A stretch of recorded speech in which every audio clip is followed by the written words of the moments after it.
කුමරියගේ නොකියූ කතාව. ස්විඩ්නයේ රාජකීය පවුලේ සමාජිකාවක් වන ප්‍රින්සස් ලියනෝගේ පළමු ආදරය ගැන කවුරුත් දන්නේ නැහැ.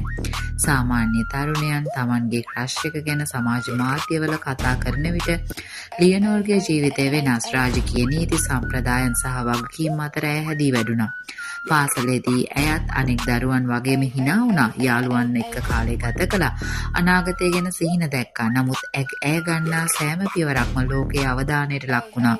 කවදා හෝ කෙනෙක් වෙනුවෙන් ඇගේ හදවත වේගෙන් ගැහුණා නම් ඒ ගැන ලෝකෙම දන්නේ නැහැ. ඒ හැඟීම්බර කැමරා සහ මාධ්‍ය වලින් ඈත් වූ පෞද්ගලික ලෝකයක රහසක් වෙලා තියෙන්න පුළුවන්. මේ දක්වා ඇගේ ආදර ජීවිතය ගැන කිසිදු නිල ප්‍රකාශයක් හෝ තහවුරු කිරීමක් නිකුත් වෙලා නැහැ. ඒ වෙනුවට ලෝකය දකින්නේ වගකීම් ඉටු කරමින් අධ්‍යාපනය ලබමින් තම අනාගතය සඳහා සූදානම් වන තරුණ රාජකීය කුමාරියක්. සමහර ආදර කතා පුවත් සිරස්තලවල ලියවෙන්නේ නැහැ. ඒවා නිහඬව පෞද්ගලික මතකයන් අතර ලියවෙනවා.